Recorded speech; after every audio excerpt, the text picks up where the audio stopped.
Yeah, was that the cue? Yeah. Okay, lovely. Okay, I would like to welcome everyone once again to a very special event, a very unique opportunity to have Angi talk to us about all things mentoring related. It's one thing for me to go on about how fascinating her work is. It's another thing for you to take a look at her book, Deep In and Out. And I think it's an altogether different thing to actually have the chance to chat to her about our ongoing mentoring dilemmas, and there are quite a few of them, as we know. Things we would like to consult with a person who's been doing this for 30 plus, 40 years, about that. Something, a long time. Thank you so much, Angi, for taking the time. You're on holiday still. you accepted my offer to do this for us. I suppose primarily because she loves what we're doing. I update Angi on what we do, and she's loving the kind of professional friendships and the quality of work that emerged from this bunch of people. And I know what you've been doing all last year as well.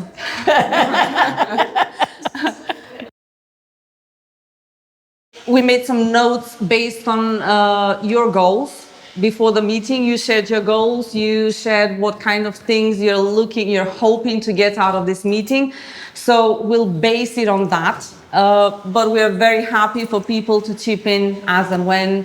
You might have comments that you haven't shared before and you would like to check with Angi. That's all very beautiful, and we look forward to that kind of organic, informal communication throughout. And if I notice signs of people nodding off, then we'll have to do an energizer or something. You know, we'll see how it goes. It'll be organic. Okay, so one of the patterns we saw in the comments people shared before this meeting was, why the 5 steps? Tell us more about the thinking that informed it. Yes. How did it come into being? Right. I could go back. I've been worrying about how to begin this, because actually I'm going to start it about halfway through my journey towards the 5 steps. Otherwise, we'd be here all day. Right. It really starts with the idea that as a language teacher, I knew how important it was to understand language learning and the conditions you needed for language learning.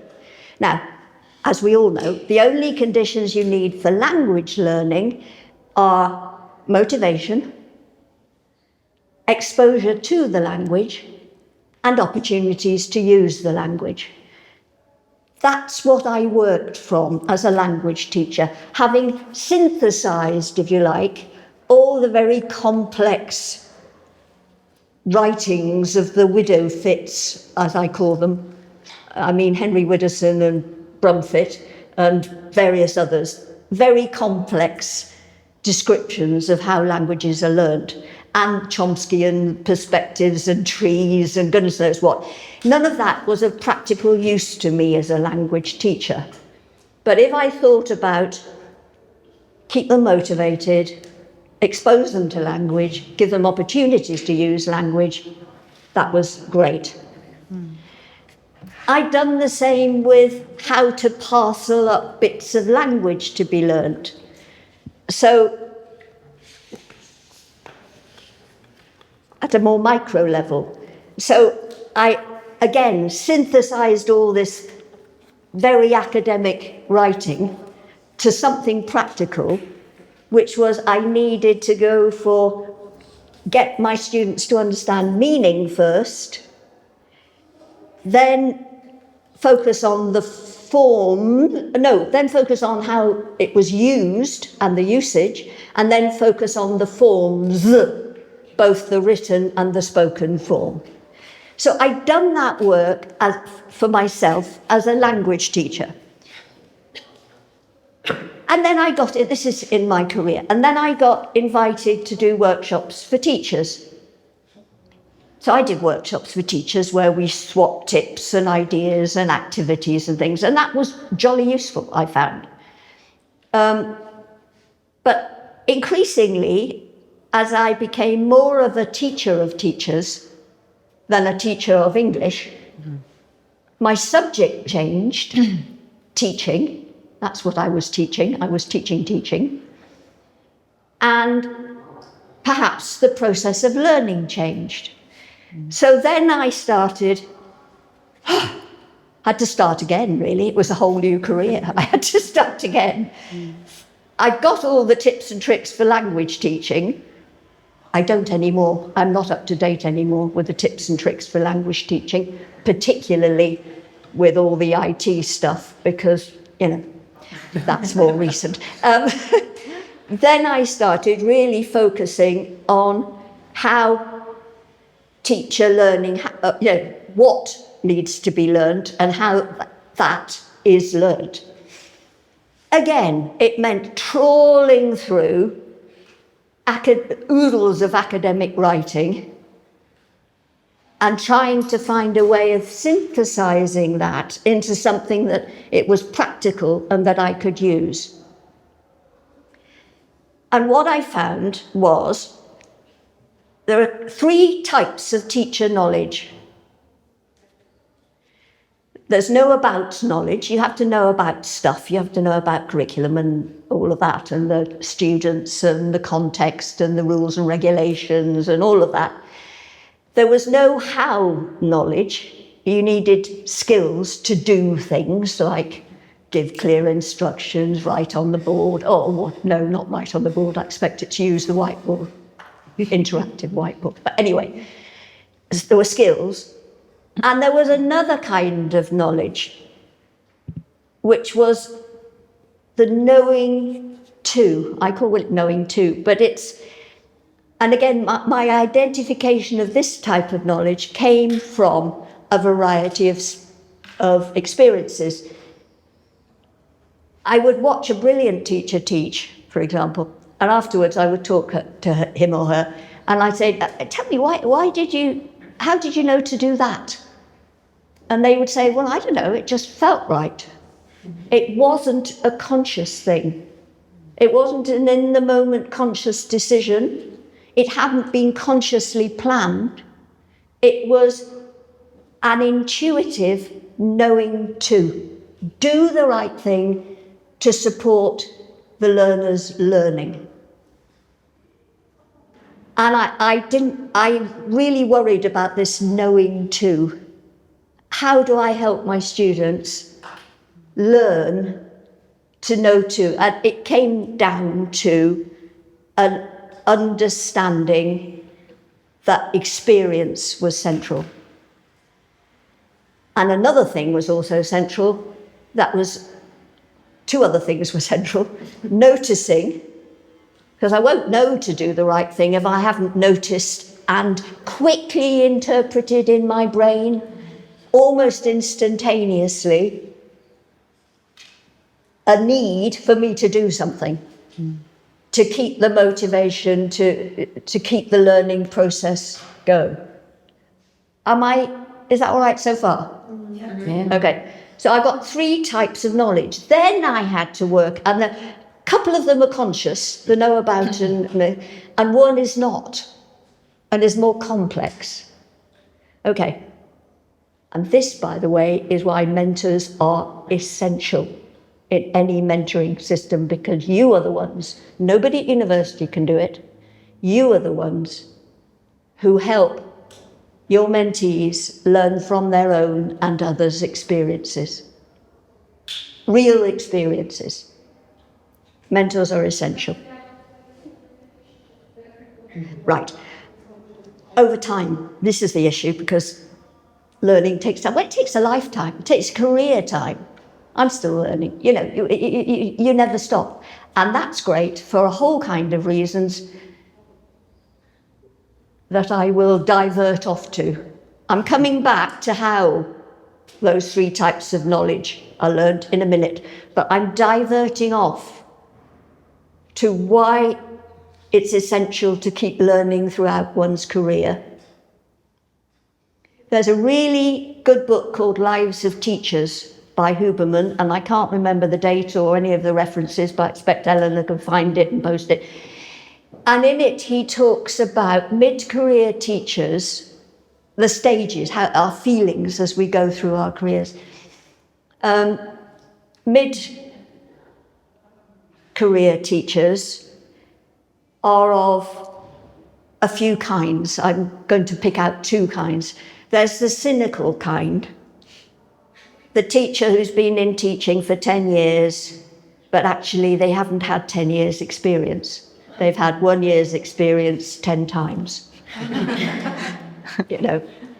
And there's the teacher who just keeps, as Huberman calls it, tinkering. Tinkering. It's what my dad used to do in the garage with the engine of the car, just tweaking little things, just keeps tinkering. And that keeps people happy. Not ecstatic, but content. Keeps people learning. And we know that because of Cheek Sent Me High. Have you heard of Cheek Sent Me High and flow? When you're in flow, you're not, some of you are nodding. I won't divert too much, I'll go back to 5 steps. But if you're learning, you're content, and in Britain at the time, and in many parts of Europe, there was a real problem with retention of teachers. And part of the reason they left was because of judge-mentoring going on, with people going in and observing classrooms and judging what was happening. It was in the benign belief that this would be helpful, but we'll see later it wasn't helpful, and it could be positively dangerous. And that's what the data in the research showed. But anyway, part of it was to do with that, and part of it was to do with boredom. The teacher with 10 years of experience doing the same thing year after year, my God, how boring. And how bored the teacher must be, and if the teacher's bored, then the students will be too. There's no...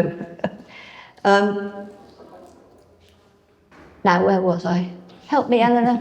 I've gone off on a tangent. Cynical and tinkering teachers. Tinkering being... Oh, yes, tinkering. Yeah, that's right. And learning. And the teachers who tinkered were contented, stayed in the profession, found great reward through the learning, and stayed despite, in many cases, and I think this may be the case here, the extremely low salaries they were getting. Okay. Right.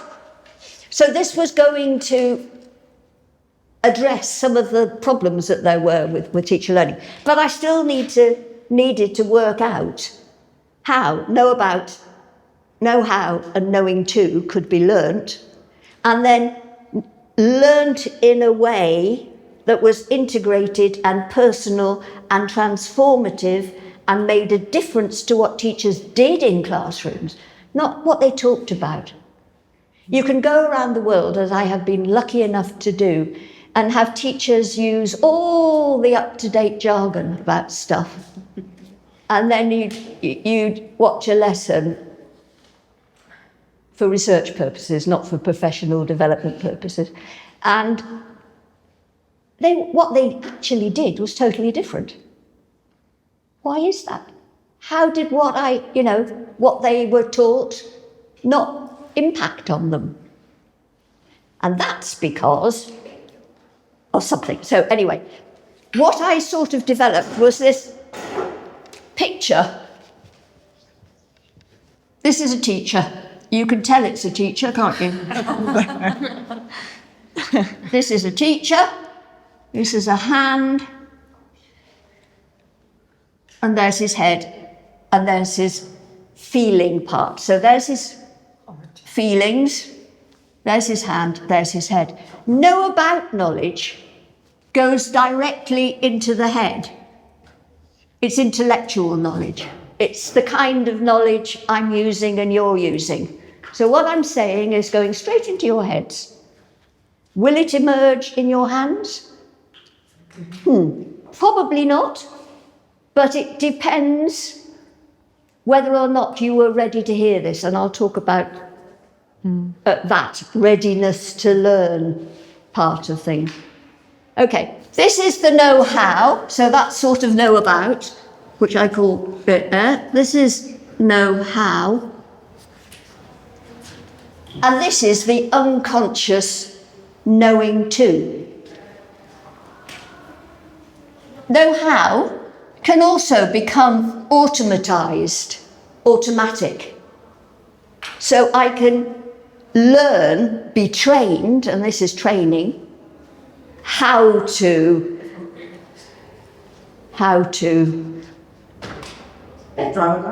drive a car. Yeah, but I'm thinking of a classroom example. No, that's okay. A classroom example of knowing how to do something. Knowing how to give clear instructions, for example. So, simplify, repeat, demonstrate, check understanding, monitor. I can have steps for giving clear instructions in the classroom. And I can practice that. And I could maybe have an observer helping me notice that I've missed out a step. So that can be trained.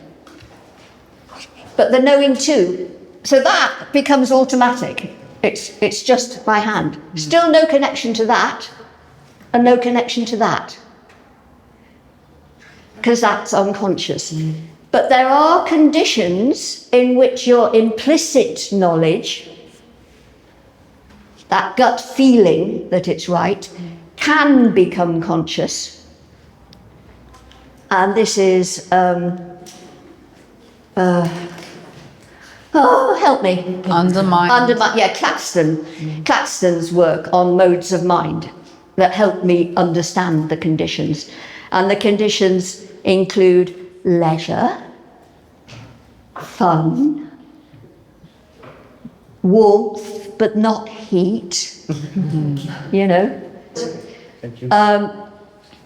Those are the conditions we can provide for undermined stuff to surface into consciousness. Then it can connect with what's there. So what I had was, given the right conditions, stuff can come up into here, and it is this that prompts what we do. So there is connections. So I ended up, where's the pendulum? I ended up with that model. So from experience, the hand, we can swing. That will have fed, experience feeds the undermined that is unconscious.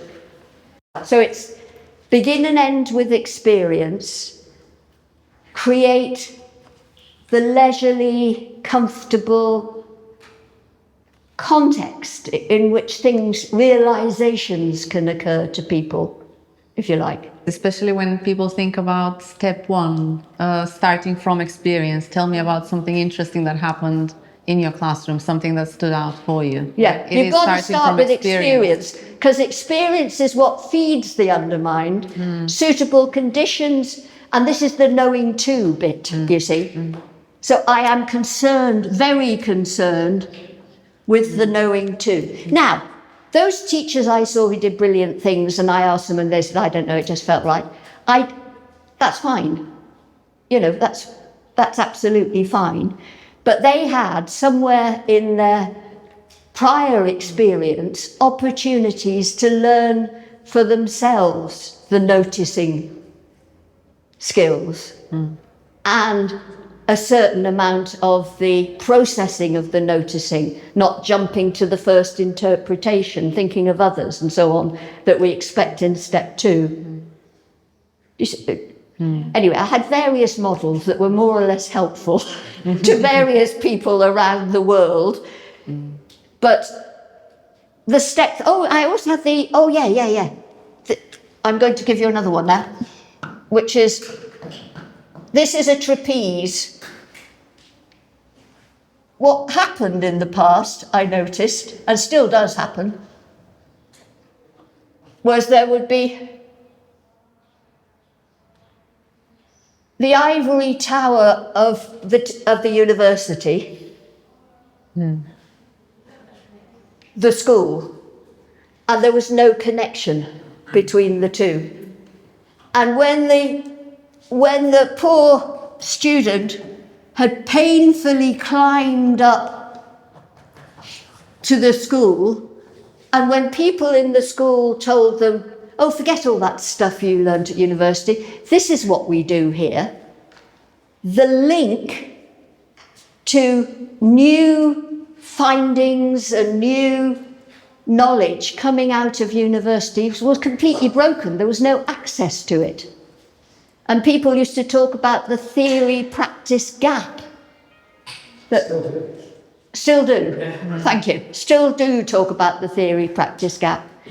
But it's no use just pouring the theory into people's heads.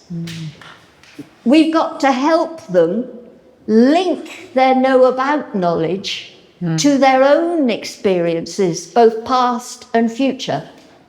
And then it will make a sense. We've got to create conceptual tools, practical knowledge for them.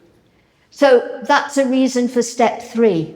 And as a mentor, you don't have to worry about not knowing all the latest up-to-date things.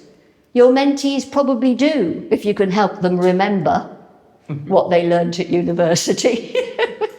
You don't have to know any of all of the up-to-date stuff.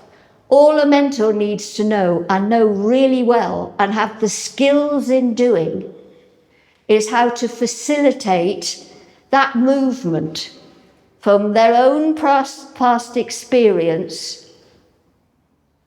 creating the conditions for undermined insights to emerge, help them remember stuff they were taught that made no practical sense to them at the time.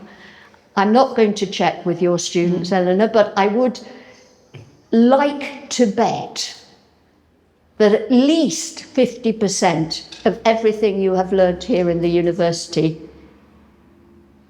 you can't yet see how it might be useful as a teacher, I think. I'm going to shut up now in a minute,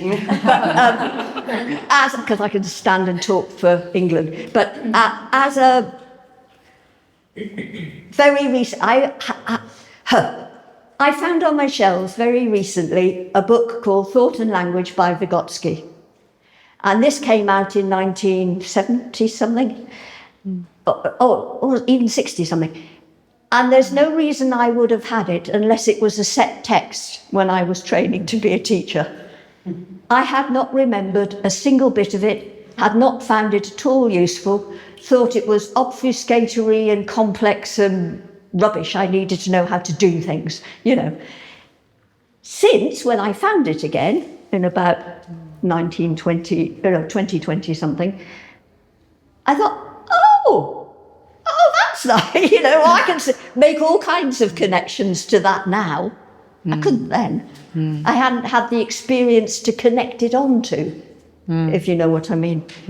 Anyway. Readiness to learn. I didn't have exactly readiness to learn. Right.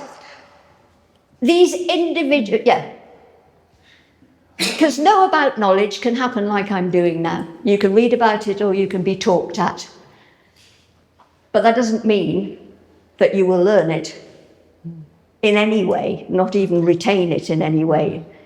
Because necessarily, if you're not ready to learn it, to hook it onto something, it won't be useful to you unless someone helps you see the usefulness, how it connects to your own classroom experiences. So I know Eleanor's been teaching a lot of you, or talking with you, not teaching, but sharing with you a lot of the practical theories that I and Eleanor and others have found really useful. And that, by the way, is a tip for your mental meeting workshops. If people come up, like your psychology friend, if people come up with, find a practically useful that helps them in their thinking, conceptual tool, then it's great to share those and share how they helped you move forward in a particular dilemma. Yeah. Enough? Is that enough? Any questions? A very practical follow-up to that. Actually, this is a question that got shared in the poll to prepare us for the meeting. One of the mentors said, how can I help a mentee notice something that they cannot see for several lessons in a row? How guiding do my questions need to be to help them notice? And this is a common thing that gets shared by mentors. You know, it's blatantly obvious that there is an issue in this class. The teacher is not seeing it, is not ready to notice it. How can a mentor help? Okay. There are two things.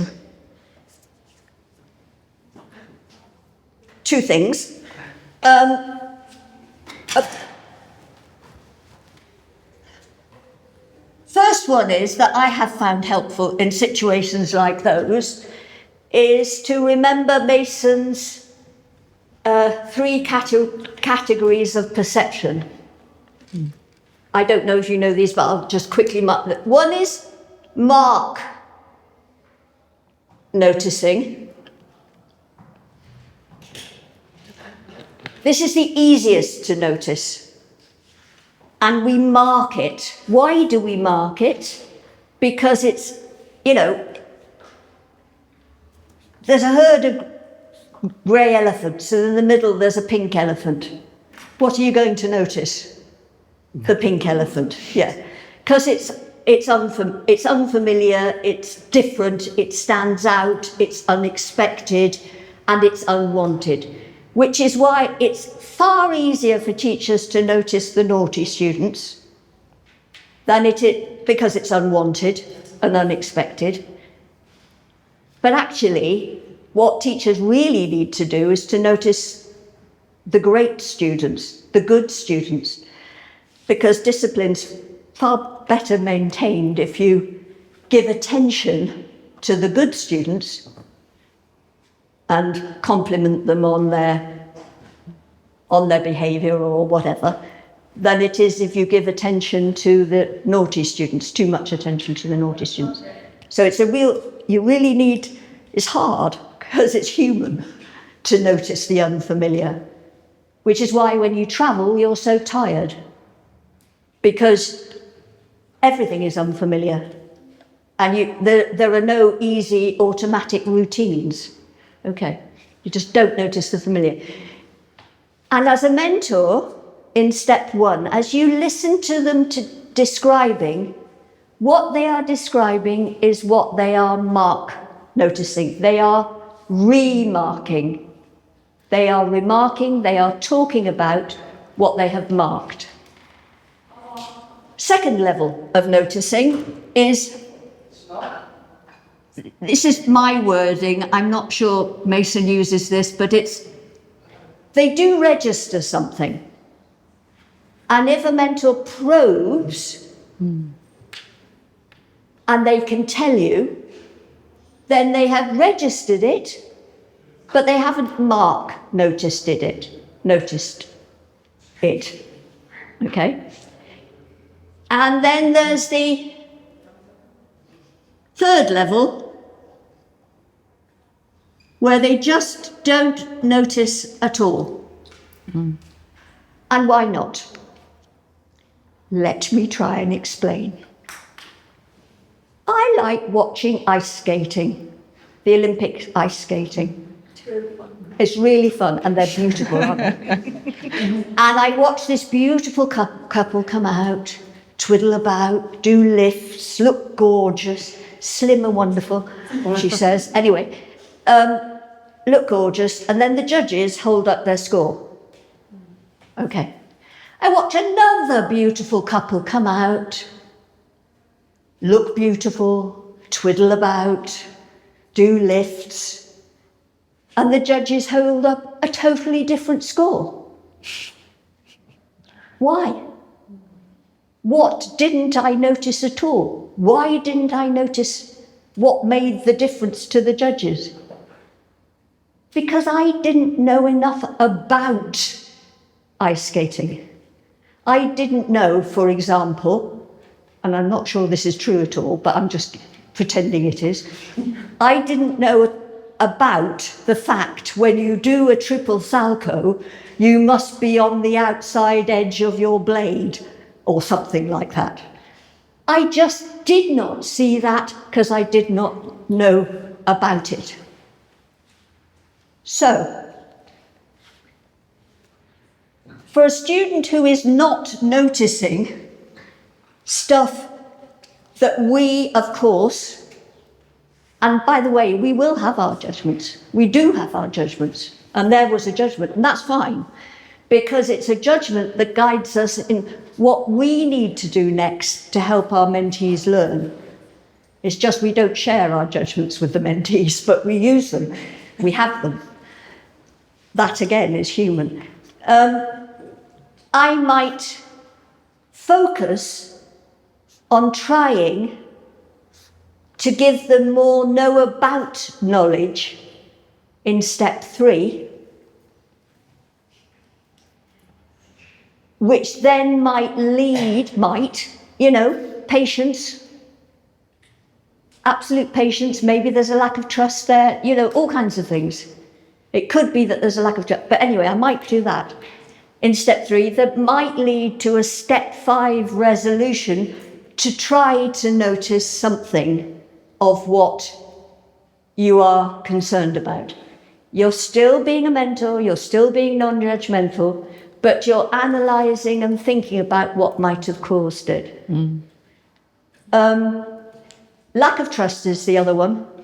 Is your relationship really a trusting one? Did you spend time on mutual self-disclosure? Are people still trying to preserve face in front of you? So, there's a give it time, be patient, work on the relationship.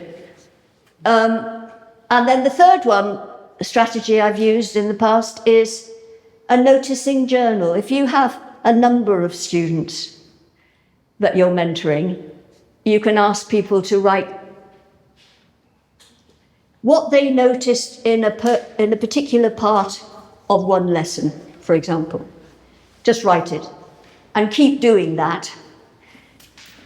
Students can compare what they write and will see that student A is only writing about the naughty boys, for example. And I'm sorry to use, but there are many other things. And student B has also written about the girls.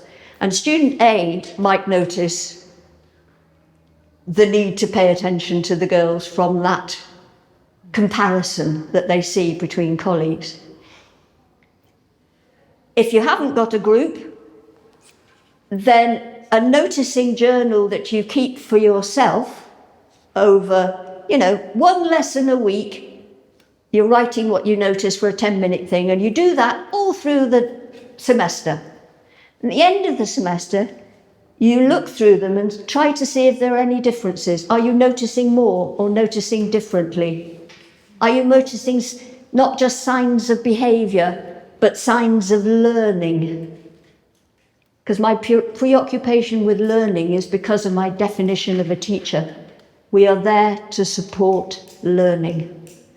The first thing is to create the conditions for it, and then the next thing is to is to react and respond to signs of learning emergencies.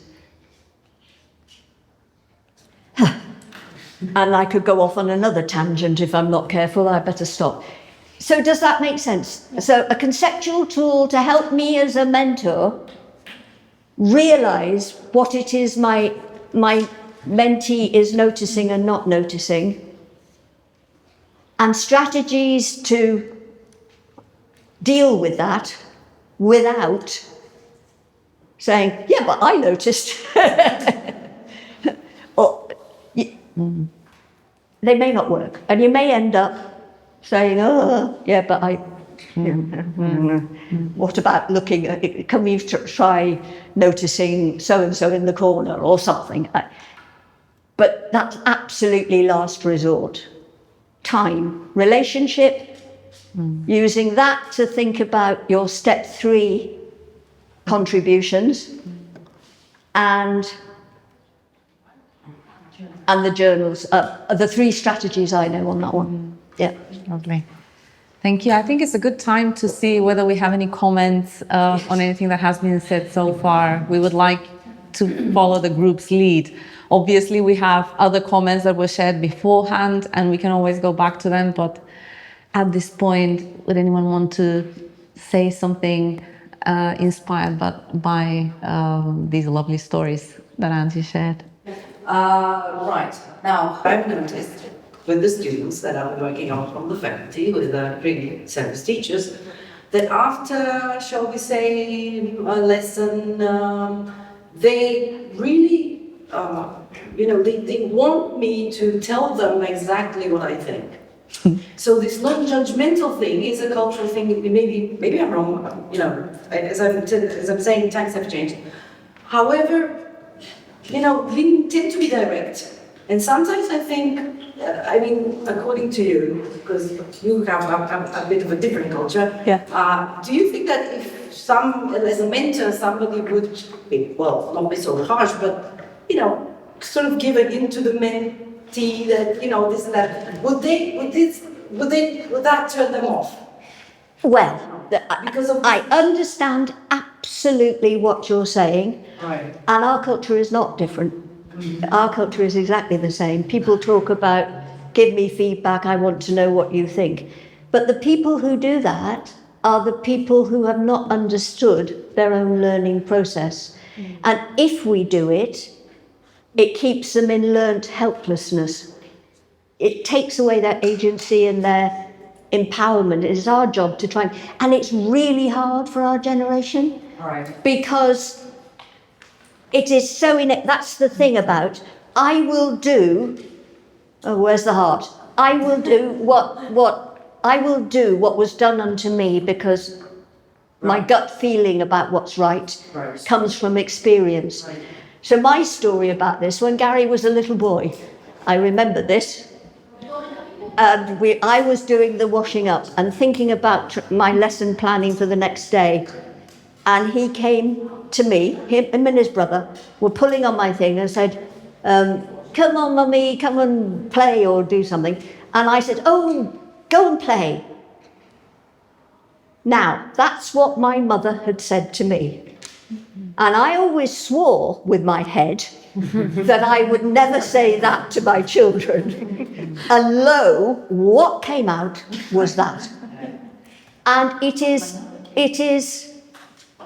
really, really hard. The strategies I have for that scenario, number one, I analyse. If somebody's saying, tell me what you think, it's either out of politeness because they think they ought to, or because they still believe that being told what somebody else thinks is going to help them learn, or that being told what to do is going to ensure that they do it, because they won't do it. So what my strategy is to say, oh, I'll tell you what I think later if it still seems important, but I'm more interested now in helping you come to your own decisions. And I must say, Betty, I am frequently grateful I do that, because by the time we get to the end of the conversation, You've already figured it out. that they've not only have they figured it out, but they've figured out something with a solution and what to do next that's completely different to what I just said. And sometimes I was wrong. I hadn't noticed something that they had noticed, which meant that I wasn't. But I'm, sometimes very grateful. I held myself in. But it's taken me years, I have to say, it's taken me years to get there. It's very uncomfortable for us because the youngsters, or our mentees, think that we're deliberately withholding and being, and making them think and work too hard. And it's really hard. And sometimes, of course, in your support role, when you're just chatting, at other times you're in the staff room and you're just, if you're a mentor in the same school, which in my mind is preferable. I know not all contexts can do it, and I know you're doing external mentoring, so it doesn't apply. But in chat, in a support role, you can say, well, this is what I would do. And I'm awful with Eleanor, because we're so close now, that even when when we did that official mentoring experience thing, we end up just chatting, don't we? It's difficult to stay on script. It's really difficult. It's easier, I think, with somebody with whom you have a more official mentoring role. But yeah. Mm-hmm. But I understand exactly what you said, and we all have that. A friend of mine, Doina, she was president of the Romanian Mentoring Association at one point, and she likened it to eagles, I think. There's a certain kind of eagle that when it gets too big, or it has to pluck out its feathers in order to be able to fly. And it's a painful process. And she said that this unlearning that we need to do before we can work out how to genuinely support other people's learning is actually pretty painful and hard. And takes us forever. I'm still, as I say. Yeah. So thanks, Betty. Yes, Yeah. perhaps we should know, as the dimension, how to approach, what shall I say, some of the set phrases that might, That's what I tried. Admire the mentee, but you don't actually impose your views. Exactly. This and that. So it's like starting from as a model, starting from some. I've put a few in the book, but I think it's a great idea that you as a team share set phrases that you've used that have helped you out of sticky moments with your mentees. I think that's a great idea. And the other thing, if we're talking about language use as a mentor, other groups of mentors I have worked with have made lists of taboo words. So should is taboo because advice always comes from a place of judgment. You can replace it with could in certain circumstances, like support role things, Anyway, there's lots of sharing you could do. But thanks for the question, because it is a common thing. And I think it goes both ways, actually. And we've discussed this in our latest meeting, if I'm not wrong. When mentors feel like it would be rude for them not to offer this social help. Yes. They see a colleague struggling, and our human impulse is help this colleague, offer to carry their bags, So it takes training, shall we say, lots of practice to withhold this urge to help someone in a social way and switch to more pedagogical kinds of help.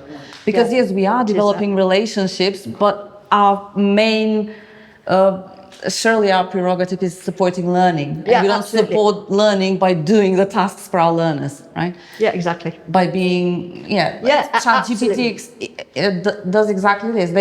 ChatGPT offers to do the stuff for us, and there's no learning can happen there, because surely, especially when it comes to teaching, it needs to be experiential. It does. Yeah. What if the learner wants to, or your mentee in the situation, what if they want to compare how they think and whether their thoughts are similar to yours, and maybe they look up to you as a mentor and they want to see, would I act like my mentor, or would I do something differently? Do you think it's still bad to share how you would react in certain situations, or is that fine? That was actually pretty short. Yeah, it depends is the answer to that. Does it depend on whether you think your mentee can distinguish their own kind of perception and work their own way out despite having your own little judgment? So I do.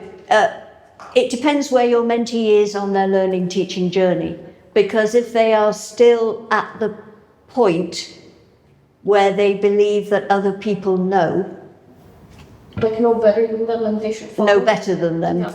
Because nobody knows your class better than you. Nobody does. Might know other stuff. We all know different things. It's a collaborative thing. Even to the point that with some mentees, I have positively not, even when invited, given my thoughts, in the steps. They've invited me to say things. I've actually not, because on previous occasions when I've said it, they've taken what I say as the thing, not as a choice. So I pretend I don't know. I haven't got any ideas. Because I don't want To impose your my mentee to rely on it. Yeah. Yeah, when it gets to the point that I know perfectly well they'll do their own thing, whatever I say, and they'll find it useful, then it's okay. Yeah. So- This was a bit of a personal question for me because last time when we talked with Lenny Dan, I think I was kind of going through that. Like, I didn't know if what I was learning and how I was learning was okay, and I needed constant reassurance from my teachers and superiors, oh, am I doing this correctly? And I think I've grown from that. And, Good. And having Lenny give me the answer that she did, which was, you need to take your own agency, even if it's wrong, even if you mess up, you will learn from that more than me telling you, hey, do this. Absolutely right. So I know it was a bit painful for you. It's a lot harder to kind of take responsibility for your sections. It is. It's a lot more useful. I agree with that. Okay, Yeah. great. It's a lot more useful long term, and you will grow quicker through it. So great. That's the mentee's experience on that. Perfect. This conversation reminded me of a question that Anna had with regard to how strict do students and mentors need to be with regard to following the SIRP protocol. Perhaps Anna can add the other ways in which they're currently using it with your colleagues. I was using your steps, I guess, during the course with Professor Elena because I'm just finishing my degree. And at first I was really hesitant about the steps because I'm not a fan of theory a lot, but I've come to realize that you really actually need it. And at first, the first time that we started using the steps, I didn't like it. I was like, I don't want to have barriers and boundaries to start with this and then just stop talking and then continue with another question. And as I started my human mentor kind of journey, I realized that I didn't feel as there were barriers between these questions. I felt that it was more of a conversation. And sometimes even my mentor didn't need to stop me mid-conversation to ask me, so what does this person say about this? Or why do you think that student reacted that way? I kind of continued the steps, it was like a soliloquy in a way. Yes. I just started talking and talking and talking. And at first glance, I would say that it looks a bit scary and it looks hard because you feel like you're answering exam questions. But Poor you, sorry. it really does, because when you're giving the questions, you feel like, oh God, what if I say something wrong? What if I say something incorrect? Not possible, yeah. And I think after I kind of went through this journey, even through noticing and even with the human mentor, I kind of started having a conversation with them, and rather than just feeling like I was answering the questions one by one, I was just giving my own kind of explanation to everything.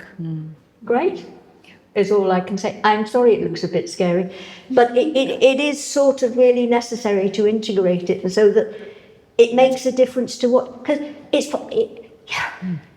if we're helping teachers learn, it's so that their teaching will better help their students learn. And it's a bit complex, teacher learning, because of the different kinds of teacher knowledge, but But it is a process. If you can get into the habit of thinking in that way, you're going to keep tinkering, keep learning, rolling, accumulating more knowledge, therefore having more little spikes ready to attach new bits of knowledge you come across. It's going to be, you'll have a fabulous career. So well done for sticking with it, is all I can say. It was a bit of a struggle at the beginning, but when I found out, I guess, the way and the little kind of ways how to figure out everything, it went more smoothly. I'm glad. I'm glad. Lovely. Can we, shall I turn to the audience for any more insights, comments, questions? I want to say, like, when I was listening to the younger mentees talking about their experience, it reminds me of my experience in terms of when I always talk to the younger people, they're always so stressed out. They always feel like they're doing something wrong, and they feel like being judged, and then, oh my God, if I say this, then I will make a terrible mistake, and then I will fail, and I will be the worst of all. Yeah. I think like the first thing that I need to tell them, like, relax. It's okay to make mistakes. It's okay to not It's be important perfect. you do. Yeah. Nothing worthwhile ever got made or learned without loads of mistakes on the way. Yeah, that's how you grow. Yeah, it is. Yeah, and that's okay. Like, chill. Any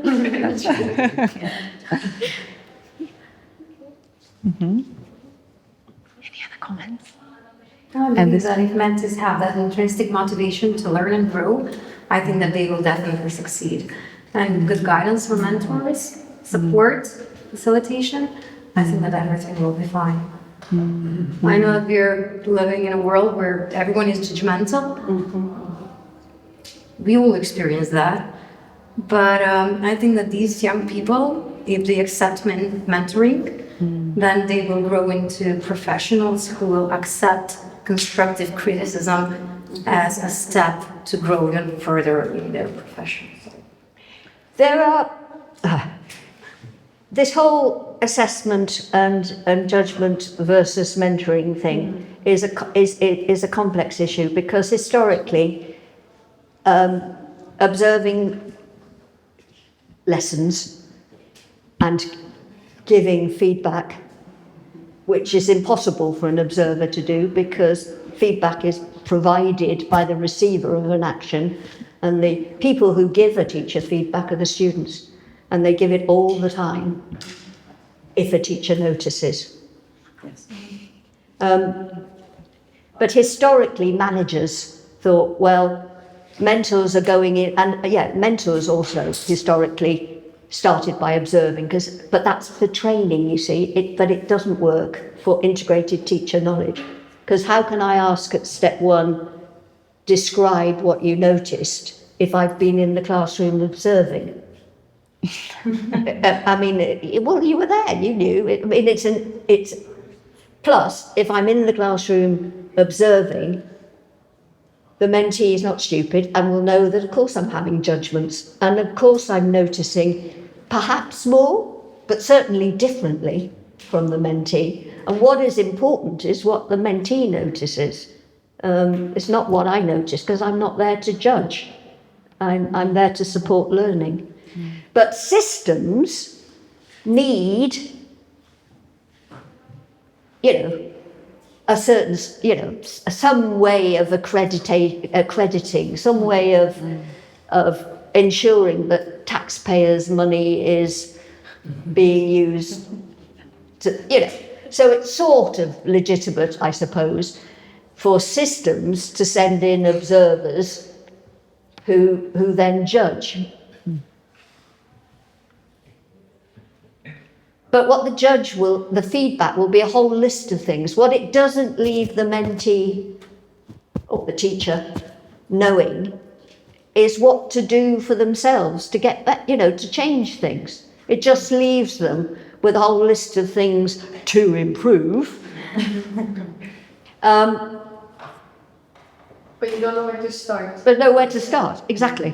And a feeling probably of, oh my goodness, I've got a whole lot of things to improve. But then so have we all.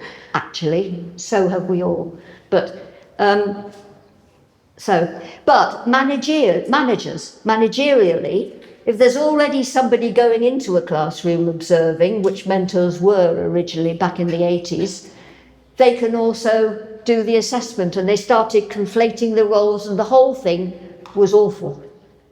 Plus, the early mentors, and me too in the early days, had their own experiences had been of being observed and provided with feedback. So that was my experience, so that's what I did, you know, before the, yeah. I think SIRP teaches, I mean, the 5 steps teach us how to arrive at our own judgments and not necessarily to rely on others to tell us how we're doing in our own classrooms. And I think that's a very important, I mean, agency is very important. Surely we should, in teacher education, we should be looking to develop agency in this sense, rather than waiting for someone to come and tell me how I'm doing. I know how I'm doing because I'm following the temperature of the classroom. Exactly. I regularly chat to my students about how they're doing. I try to notice more and more. I get mentoring to help me notice more. So therefore, I don't need an external presence to tell me how I'm doing. No. Because there is so much information already available for us to notice and use if we are ready to. If we're ready to, yeah. Mm-hmm. Yeah. I think we more or less exhausted the points that people were hoping to learn more about. There was one question that was potentially indirectly answered, and that was what keeps Angi motivated, inspired to still be interested even beyond your official career. You know, you're now retired. You don't have to do any of this. Well, I keep telling Eleanor I'm retired, but the minute she messages me, or, I mean, you know, I'm just interested. I'm passionate about it. I'm delighted you're doing what you're doing. I hope it grows, and I followed quite closely, and I have the time. And I tried looking for lots of hobbies. I tell you what, I'm not very good at being retired. I don't quite know what to do. Because nothing else quite seems as worthwhile as being involved in mentoring. That's beautiful. Yeah, and I hope that many of us will experience the same thing, having our career as the most rewarding thing in life. Well, my family, of Tinkering course. our way. But my family have grown up, you know. They don't need me interfering anymore. They need me for occasional bit of babysitting and that kind of thing, but otherwise I'm not really needed in that sense. So Yeah. that's what keeps me inspired. Lovely. I guess if there are any other comments or questions, please share. Sure.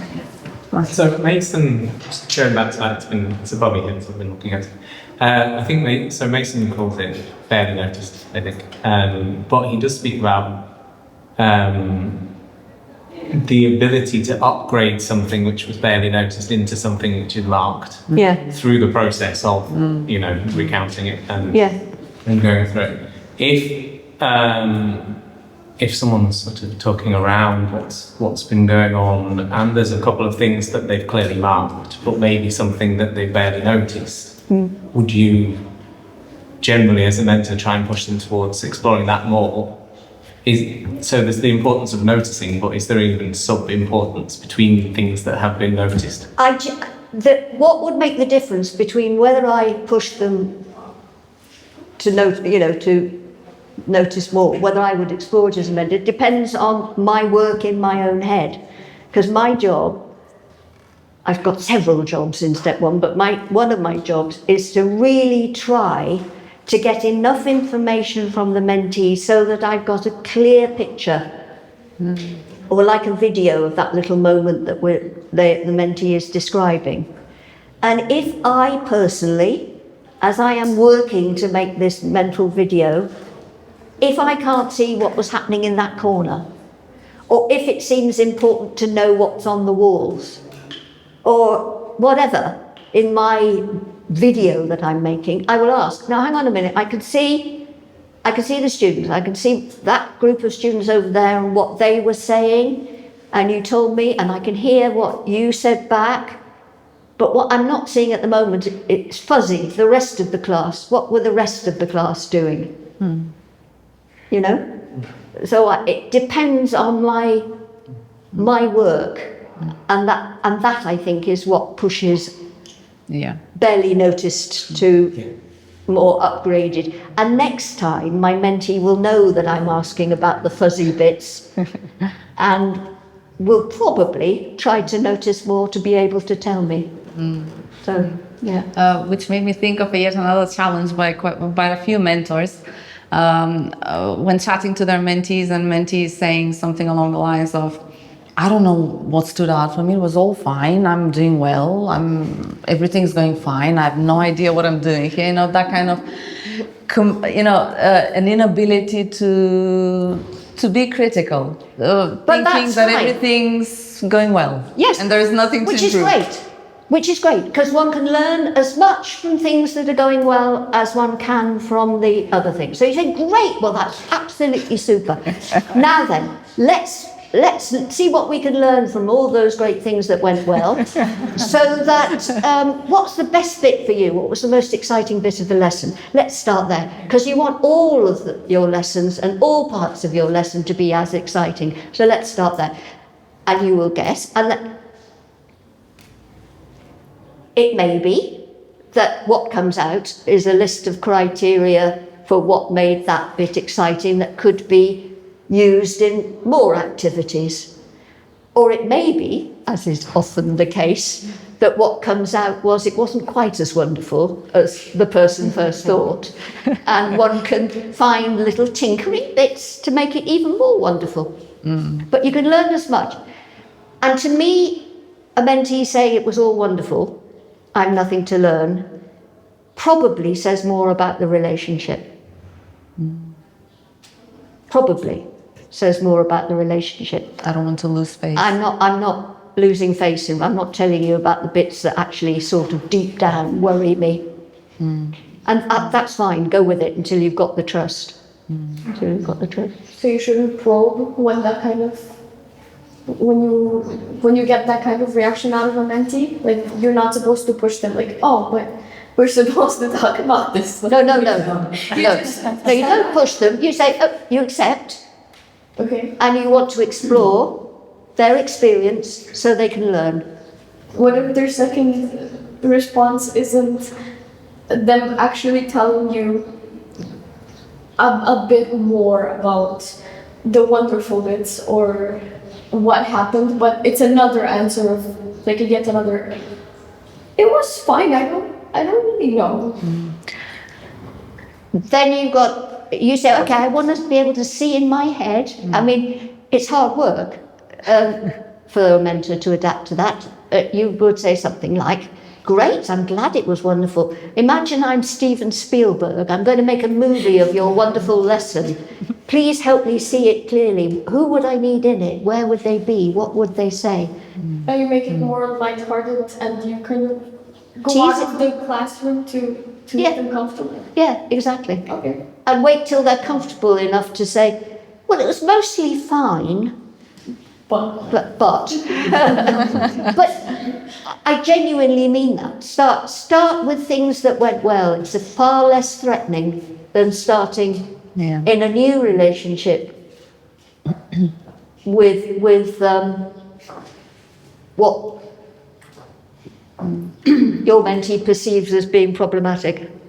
I remember actually situations like this when I was not entirely sure what to focus on, and Angi would get me to describe the whole thing, and I was like, but shouldn't I focus on one thing that stood out for me? She said, just tell me what happened, in a kind of, over coffee kind of way.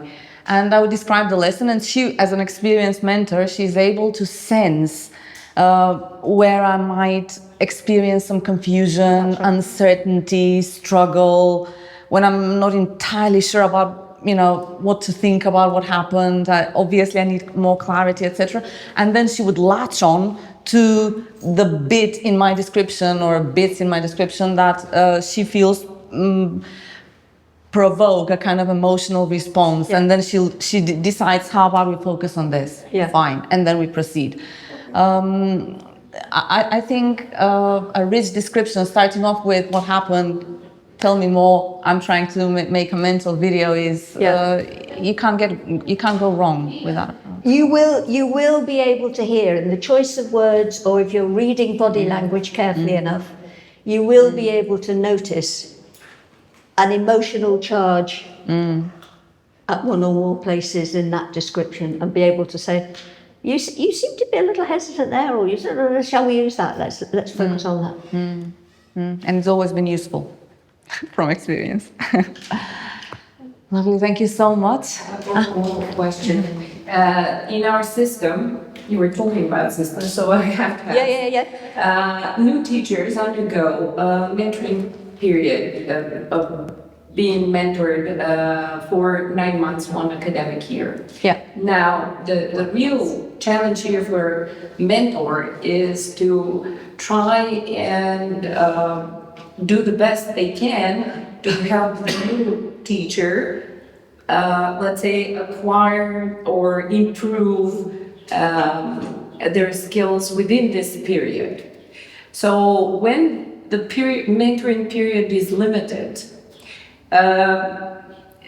do you think that, and how do you think this model can work? Right, yes. Because I'm sorry, after that they take a state exam of being licensed in a way. Okay, but it's pre-licensing. Yes. Yes.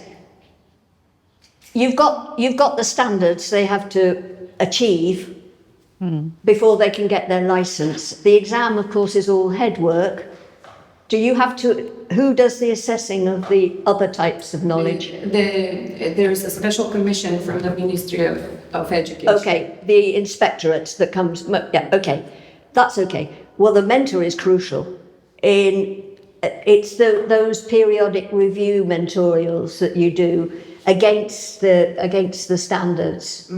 How where are you on the standards? What evidence came out of our previous mentorials so far about where you are? Again, you're getting your mentee to self-assess against the standards for as long as you can.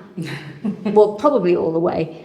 And then what happens if by the end of the 9 months the mentee is assessed as not being ready for licensing? They can have another year, I think, before of mentoring, before they can, or actually they can retake the test. Yeah, retake the test in the next session. Okay. Well, and then the mentor needs to take what and work with the mentee to make sense of what the assessor has said. 9 months is short. It depends on where the mentee is. What can I say? I mean, as long as there is scope for there to be more time. For me, mentoring is valuable at any stage of a teacher's career.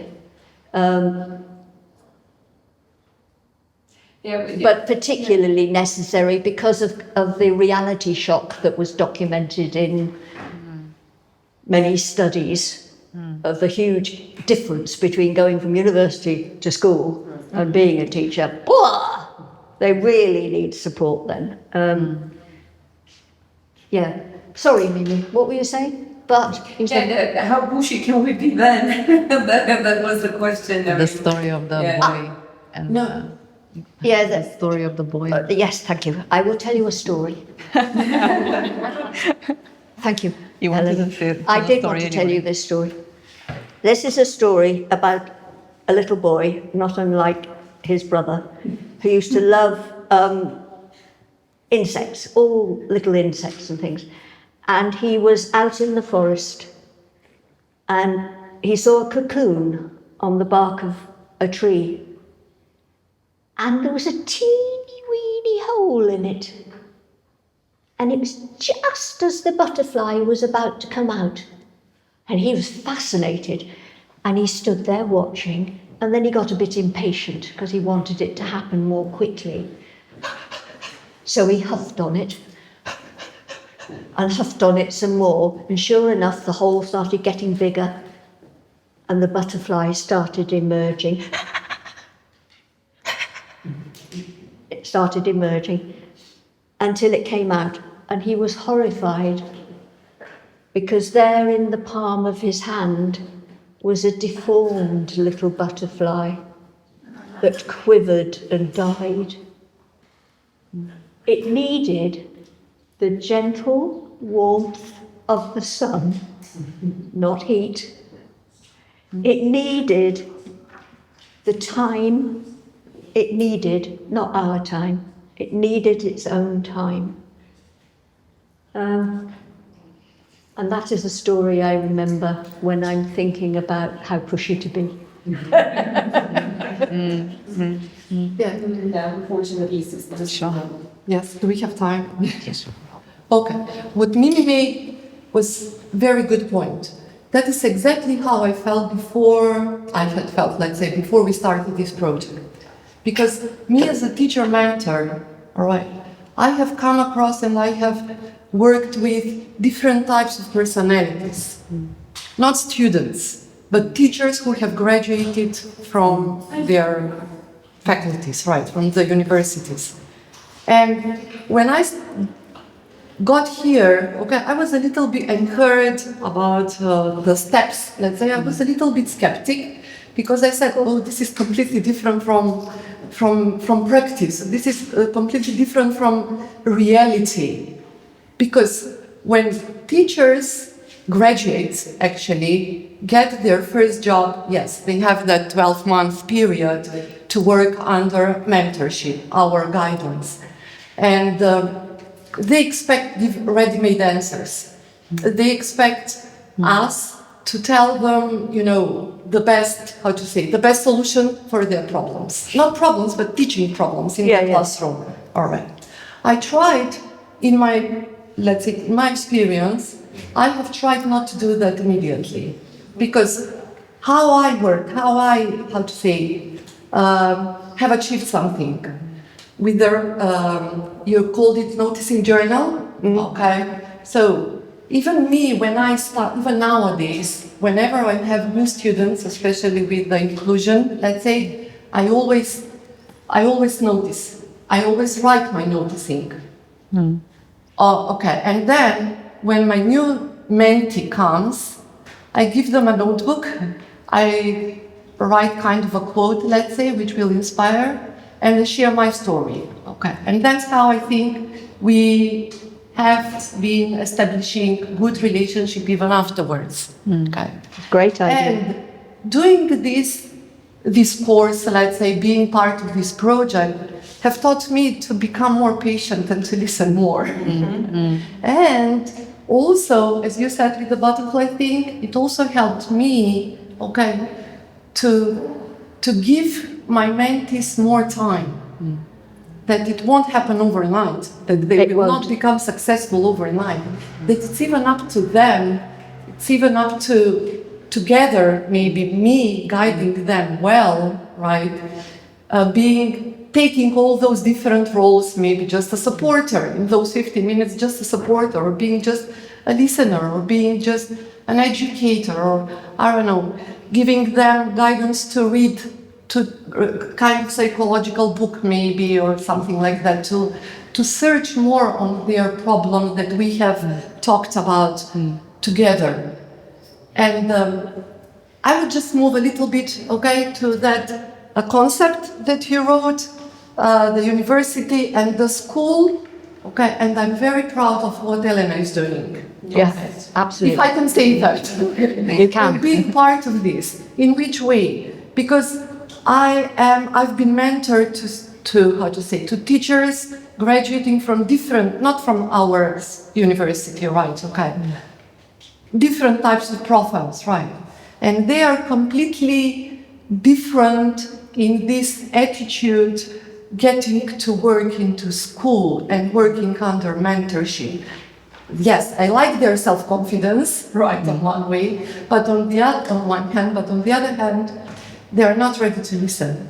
By doing what you have started, And being, how to say, mentor with students from this faculty, from this university, department actually, right? And other teachers, you know, I can see that we are moving forward. Right? We're building bridges. This group of, how to say, people are actually ready to listen, to learn, to grow, and to take their time until they become butterflies. Right. Okay. That's beautiful to hear. Thank you. I'm happy for being part of this. Right. It's great, Nat. What Eleanor's done, these are this is a bad drawing. Trapeze artist. Okay, there's Eleanor swinging to hold hands with mentors in the school. Apologies for the so casualties. that students don't have to do the painful and are not cut off. So it's teacher learning for me is U-shaped, not cyclical.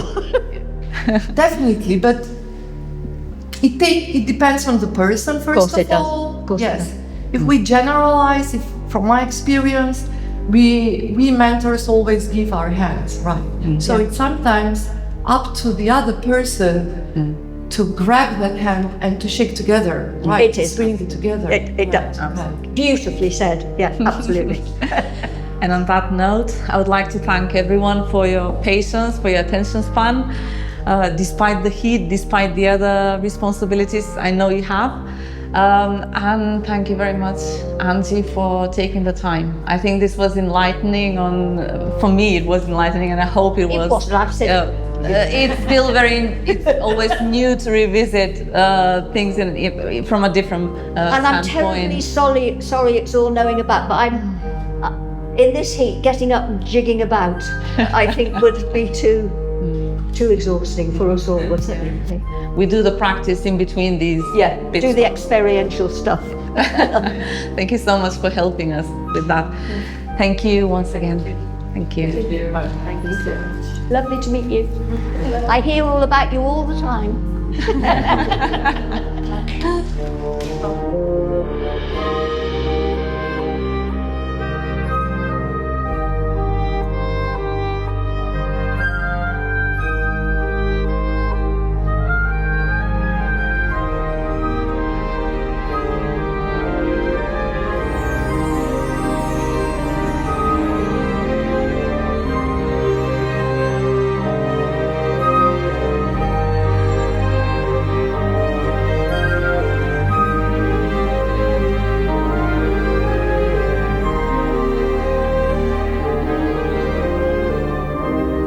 So, it all starts with recalling past experience. That's step one. That experience will have, as it were, fed the gut or the heart, and products, meanings or interpretations are surfaced in a leisurely playful step two. Ready to be connected to other things the mentee knows about, theories, context, individual biographies, that's step three. And then in step four, the gut and the head come into play together to make a robust argument for the selection of a most likely interpretation. That's step four, which leads to planning for the many implications for learning, students and mentees, which is step five.